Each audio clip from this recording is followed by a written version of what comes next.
I'm gonna start this video off with Max Holloway. Don't get me wrong, he did show a high level of defense against Charles Oliveira, but that's not enough to get you a black belt.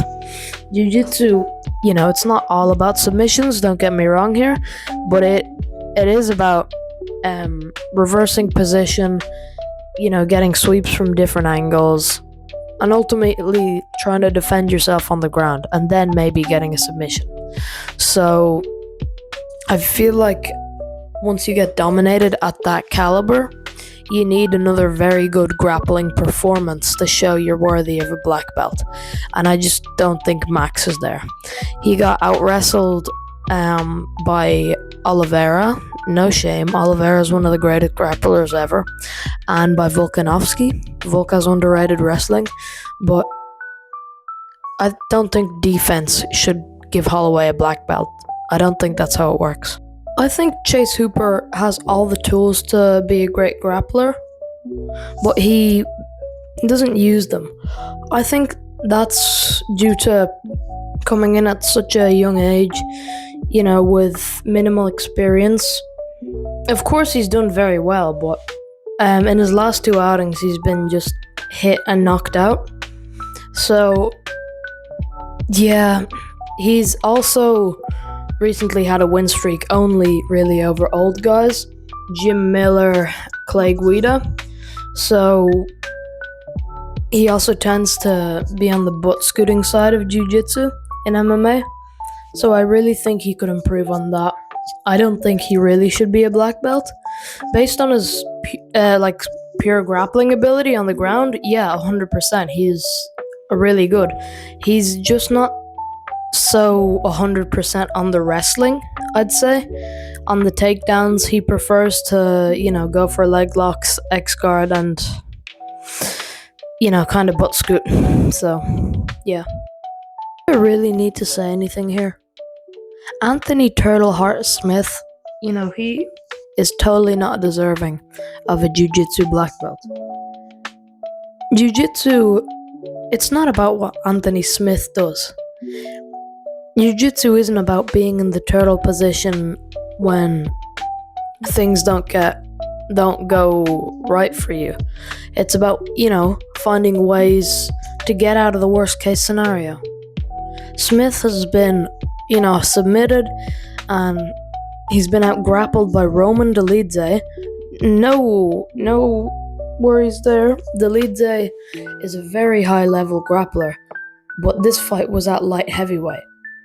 Dolidze was on short notice. Smith got out-grappled by a blown-up middleweight on short notice without a full fight camp when Smith had a full fight camp.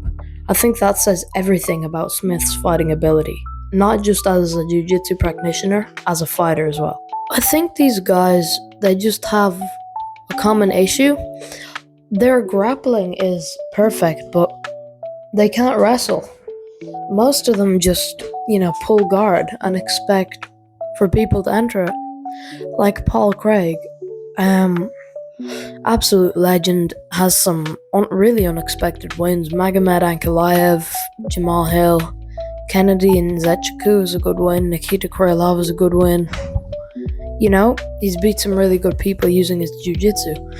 But I just don't think he should be awarded a black belt because he lacks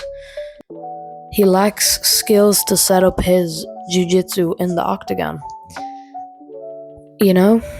Like against Modestas Bukauskas, he was just kind of sitting there, lying there in bottom mount, and he got knocked out for it. So, again, I think he's retired now, but he should be promoted when he's able to actually wrestle. Like with Johnny Walker, he was just holding onto the leg. He wasn't trying to do anything. So, yeah, these guys all have a common problem. I'm just here to point it out, Conor and Alex, they haven't proven their grappling in the UFC. And I'm not gonna, say Conor is a bad grappler because of his submission losses.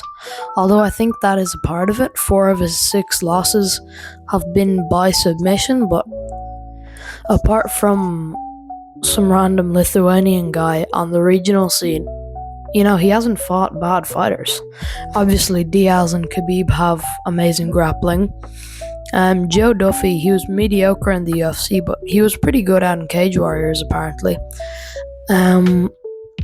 So yeah, Alex got promoted after his victory over Jamal Hill, I believe, which is weird because he didn't show any grappling. But, people that are bigger, they get promoted quicker, I heard, because different sizes and different fighting styles, I guess.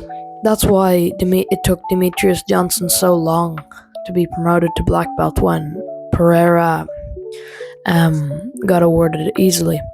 But both these guys were submitted really early in their career, so I don't think they should hold the standard of black belt. Like, don't get me wrong, they'd beat your average guy, your average MMA fighter, but if they can't show off their grappling in high tension scenarios and fights, then what's the point?